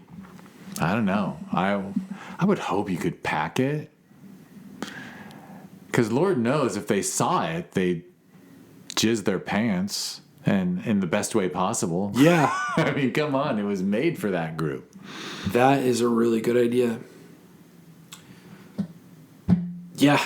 Okay. Well, I mean, you sold me on it. I have some things I need to purchase to get that costume back in shape, but I think it could be really fun, really, really fun to reprise that role just for the sake of getting people in that room to see it. And then of course go in there and fuck with them, yeah. So I mean that's kind of like, in terms of My Roommate the Jedi, what's like on the horizon for it, but it's still chugging along. Like, I'm still getting. I think what's interesting is I win, and then people reach out to me and they go, "Hey, you're winning. Why don't you put it in my festival? What have you not won yet? We can submit it to that." Interesting. Yeah. So that I have heard about this. The only problem is it's all none of it's really in person. Yours was like, I think, one of the first in person ones that was like, hey, come in and let's talk about it. That's right. I think you told me that was. I mean, I know you had your screen in Beverly Hills, but was that the first? Did you say that was the first time you saw it in a theater with like people that weren't my people? Yeah. Yeah, which just blew me away. I mean, I guess it is a challenging length for a lot of festivals, but I don't know. I don't know why anyone wouldn't show that film. I had a connection at San Diego Film Festival, and they turned it down just because it was Star Wars, and they didn't want to mess with any. They just saw fan films as kind of like amateur hour. So there's that, which I knew I was signing up for that when I made this. So I'm not gonna. I suppose, but I don't know. Obviously, you know my point of view on it, that I don't even see it as a fan film. I really don't. I see it as a film because, the fan film suggests, a couple kids having fun with I'm going to date myself and say with their dad's video camera, but you know what I mean? Like, that's what a fan film is. You didn't make a fan. I mean, you just told a story in that universe. And honestly, I've told so many people who are like, also have a film in season 6 of the TV series, and I'm like, you can wait till you see this Jedi movie. I'm like, the Empire comes to LA. Like, it's the best story. Like, that's actually the story that they should be telling. They should stop. Obviously, you and I were both disappointed in The Force Awakens. I actually kind of liked Acts 1 and 2. Yeah. And I liked the characters. And then Act 3 just became, we're just going to show you the first movie over again. Right? And it was just like, you don't have to keep blowing up a massive, like, stop inventing a silly massive weapon for the good guys to blow up. Like, you were telling this great story of a stormtrooper breaking free, and Rey was an awesome character until they made her Palpatine's freaking great granddaughter or whatever. Like, but anyway, your idea of actually having the Empire show up modern day LA, that's just like the genius idea, of having what was it? Like, like when they had predators or aliens come and deal with us now. Like, it just makes it part of our world. And that's exactly what it needs. It needs to stop being a galaxy far, far away. Make it relevant. I find the Empire at its height to be a very intriguing story. And I think that Andor is going to be really good. I think that show Andor is going to knock all these other shows out. And everybody's going to be really surprised because there's no Jedi. There's no Mandalorian helmets. There's really not, beyond just like a lot of Empire stuff. There's not a lot of like Star Wars merchy things to like grab a hold of. It's really just about, and I remember it was the main actor, he was describing how he thinks the show is going to be great, and to him it's like, well, it's relatable in that it's just people up against this machine that is like seemingly unstoppable. Like there really is no beating this force. That's just they are in control of everything, and also the people that serve it are convinced that they are in the right and that they are on the good side and that they are doing awesome things.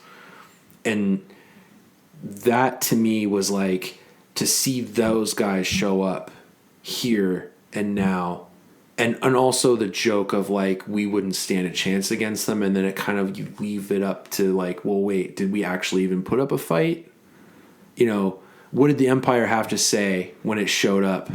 Why did the president, get on her knees right away? Like, you would expect the Empire to like handle it in a way where it's like, no, we're not. We're going to fight for maybe like 10 minutes, and then we're going to say something that's like pretty much going to solidify.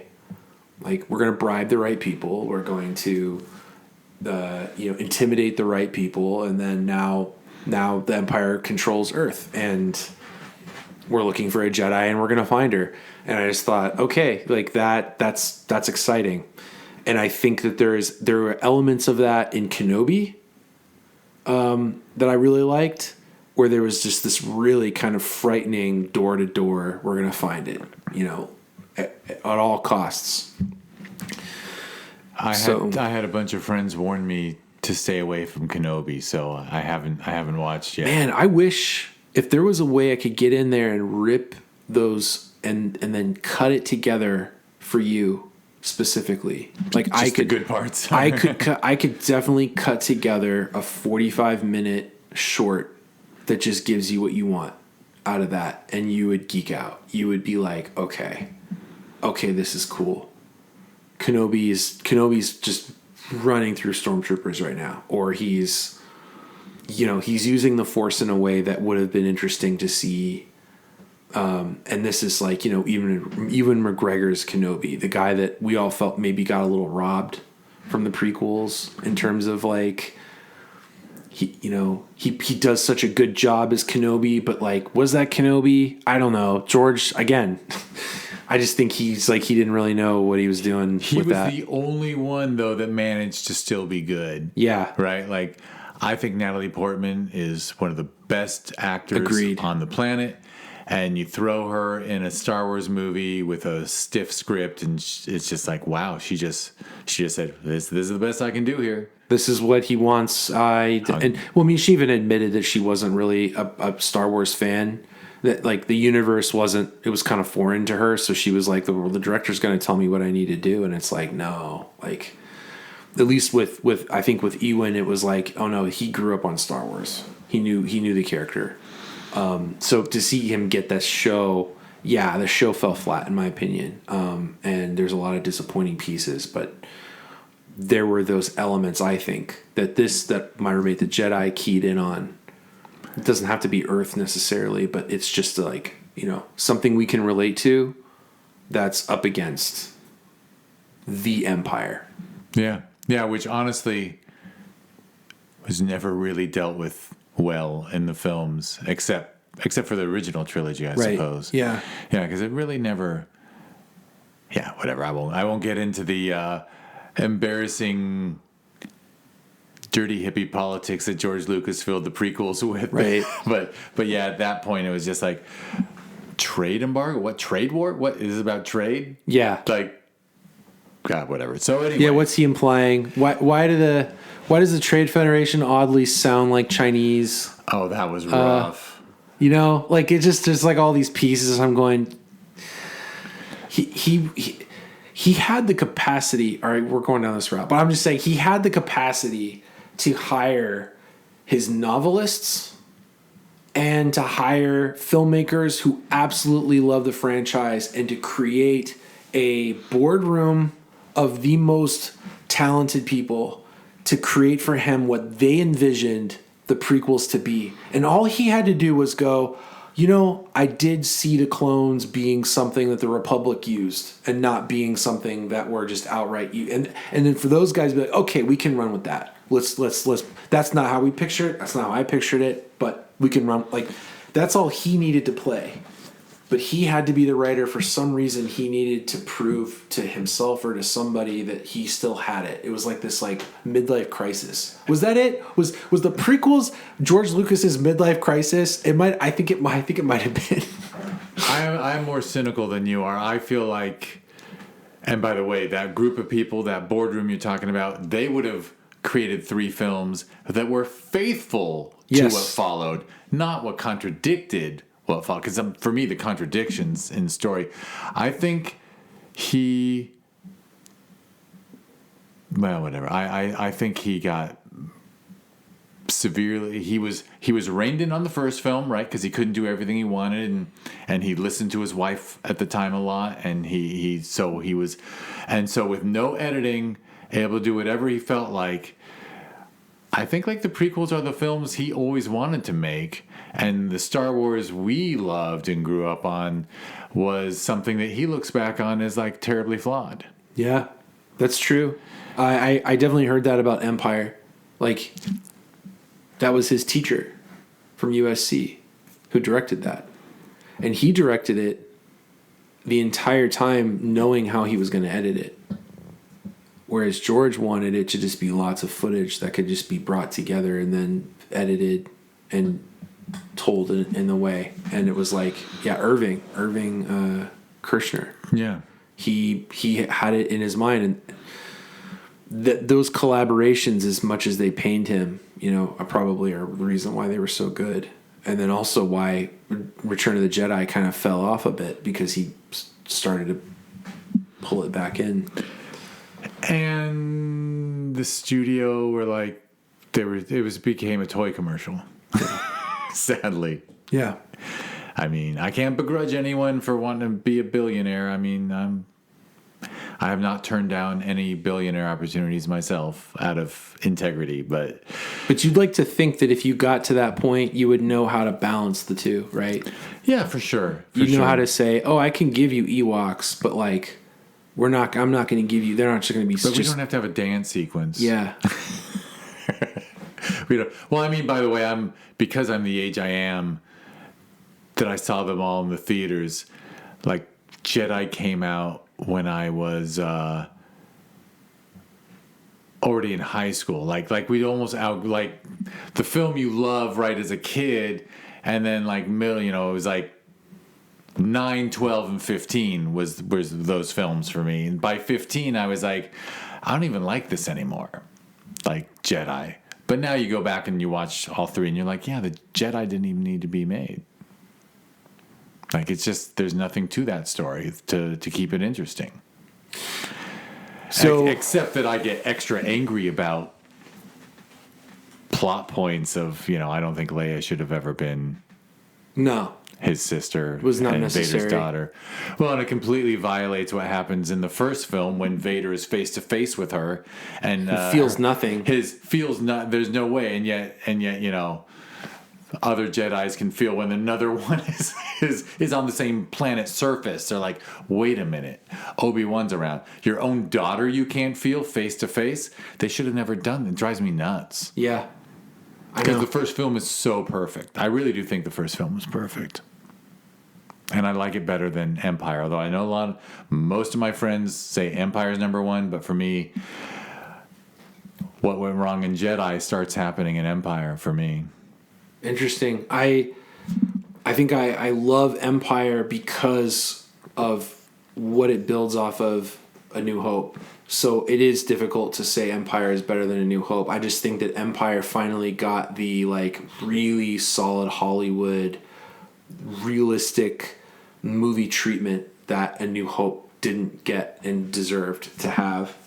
And that, you know, you did kind of feel bad for, it's like, man, the Death Star was, I mean, I'm sure it blew people's minds at the time when they saw it, but like you watch it now and you just go, damn, like if George had just gotten help from the studios that he asked for help with, and he didn't have to just like pull together tape and cardboard and all of those things, you know, Empire finally got that. Empire finally gave him like, you know, a Bespin.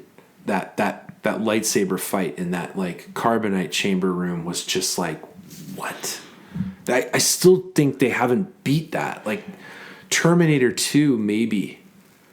It's actually when you ask, you're gonna ask me some movies, and Terminator 2 is gonna be one of that I name. It's just like one of those kind of flawless like Hollywood masterpieces. Oh yeah. Empire has its flaws for sure, and like I mean, I tell my friends, I think the more I think about Star Wars, the more I hate it. And I think in some weird way that might be why I love it so much, because my imagination just gets carried away with what it could be. That's what I was going to say, is the more I think about it, the more upset I get. And then people say, look how you're getting upset. And I go, yeah, because it could have been the greatest thing ever done. It really could have. And honestly, I have said to people, and then we should wrap this up so we can get your list. But I've said to people, you know what I want Disney to do 10 years from now? I want them to redo the whole saga from episode 1 to episode 9 and rewrite it. Like, go ahead and hire some real fans to rewrite it and just reshoot the whole thing, recast the whole thing, so you can have the same actors play the same characters the whole way through, and like Harry Potter the fuck out of it. Keep the same writers through the whole thing like it's a show too. I mean, and have one person who is the showrunner, the vision. Yeah, just hire Feige, Kevin Feige. Feige. Yeah. That's what you need. And you need to go ahead and say, okay, guess what? In this version, you need Darth Vader does hunt down Jedi, and one of the Jedis he kills is Anakin. Because I still reject that. I still don't like the fact that they've made Alec Guinness a liar. Yeah, I agree. But I do have at least when I was writing the Hader's backstory, and I have friends that are telling me, they're like, dude, just go and make a short that just what is the origin of Darth Vader? But like, I always thought that Vader was a Sith demon. Like he was like an ancient like god on a planet, and he was worshipped by this race of warriors. And the way that Anakin should have become Vader was that he was sent to this planet by Palpatine, knowing full well what was going to happen. He's like, I'm going to send this kid who's got a bunch of trauma, and his task is to liberate this world. And when he goes to this world, he finds out that they worship this demigod that they call Vader. And through what Anakin's able to do and what he demonstrates, they believe that he is the reincarnation of this god. And they start to worship him. And he liberates this world from something far just as evil. Maybe he even defeats another dark Jedi in the process. But he uses the dark side of the Force because he's surrounded by it. And he's being praised for it because in their mind they're like, it's not evil, it's our God. Like it's the foundation of our religion, of our world. And then you got to imagine like what happens when this guy kind of allows this entity to kind of embody him to save these people, and it becomes a part of him. He comes out of that mission. And he's different, and all the Jedi feel it. They're just going, "What happened out there?" And he just goes, "I'm connected to this identity, this persona, which is Vader. He's not a Darth yet. He's not even a Sith. He doesn't know that it's a Sith. But Emperor Palpatine knows that. Now, to me, the whole third movie should have been about now Anakin, there's something different about him. And he is obsessed with liberating. He is obsessed with justice and order so that no one will ever be a slave again. And to that note, he is now just going through and just any element of corruption, any element of dissent, he is now becoming the strong arm. And he no longer identifies as a Jedi. And the Jedi there doesn't have to be an outright law. They just start to ghost. They just start to say, I don't want to be a part of this, whatever this is becoming. And that's when the Emperor is like, okay, now we need to hunt them down because we can't trust them. They have superpowers. And he convinces everybody, he's like, why would we let people with superpowers who are telepathic, who can crush your trachea at any moment's notice, why would we want them running around and they're not on our side? They're clearly the enemy. And then, having Darth Vader, that's why I had this guy show up and it's like, wait, is that Anakin? But he's not all fucked up yet? What's the story? And I was like, yes, because I want to see Anakin as Darth Vader, going around and wrecking people. And the reason why he's all fucked up and he has to wear a suit is because he's fought so many Jedi that it's just like scar after lost limb, after every Jedi that he fights, he walks away slightly torn because there's no way it's that easy to just take them down. But he's obsessed. He's completely obsessed. For sure. And certainly a better way, the gradual change, which of course was hinted at with Luke's hand, but the gradual change is way better than like one stupid fight on a lava planet with about the higher ground. Like, oh, now his limbs are all dissolving. Like, right. So all such in a one cop swipe. out. All in one swipe. Or, oh, how do we show he's evil? Oh, he kills a bunch of children. It's like, well, okay, now you just made him irredeemable. Sorry, but there's no redeeming that. It's really a hard pill to swallow. I don't see him as a Force ghost sitting next to freaking Obi-Wan and Yoda after something like that. And not to go down like a spiritual route. I think all souls are redeemable, but like in terms of a story that like we're telling, you just, in order to sell that he's evil, you had him do this thing that like, why would any of us give a shit if he decides to be good again? But that just falls into the, we could talk for a couple hours about all the things that got shoved into that universe, particularly the prequels, but all over that universe that doesn't fit, that doesn't belong, that doesn't make sense. And it's tragic because it had the potential to be, and it still does. It still does. It still does have the potential. And I think every once in a while I get suckered into like a Facebook news headline that will say something like, yesterday's Kenobi episode helps solve a problem from episodes. Like they keep throwing created in 5 more like that. But solved one problem, but create 5 more. From a filmmaker standpoint, and just me, I can't help but think, hey, you got the Star Wars itch out of you, and maybe you'll do one again. But like now that you got that itch, make your own Star Wars, make your own universe, like. Maybe that's what we need now. Maybe that's why we're so frustrated, because we've just analyzed this to ad nauseum, and now it's time for like, maybe we need the next Matrix, we need the next Star Wars, we need the next like just fantastical escapist, but also commentary on what we're currently experiencing at the same time. Swashbuckling adventure story. Like maybe we're ready for it. I know. God, I'm thinking. Maybe Jordan Peele will do it for us. Someone's got to do it. Yeah, someone has to create a fresh, fantastical / sci-fi universe and stay loyal to it, because it works. And by the way, I wasn't kidding when I said like Harry Potter is borderline perfect. Like I binged that whole. The kid loved Harry Potter. I still do. So we watched it. First to last. as soon as COVID hit and we were locked at home, we're like, what should we do? Let's watch all the Harry Potter films again, and then we watch them again like a year later. It's like it just works. Yeah, and it's consistent, and the kids age properly.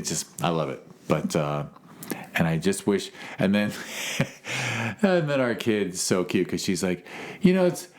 Harry Potter's kind of like Luke Skywalker. I go, I know, but trust me, there's source material for both. Like, we don't have to blame J.K. Rowling for like copying right. Luke Skywalker, because they were all sourced from the same hero stories. Yeah, that's true. Hero of 1,000 faces. Yeah, for sure. Well, hey, let's wrap it up so that we can jump into because I want to talk films with you with your favorites and whatnot. So, website, social media people should follow? Well, first and foremost, go to myroommateth.com. You can also find us at myroommateth on any of the social media platforms. We're even on TikTok, although I really gotta do some more with that. Lou certainly wants to do more with it. And then you can find me at Byrne Owens on Instagram. And you can find Lou at Lou on the Lou. So that's Lu on the LOO. And he's this joke where he's sitting on a toilet.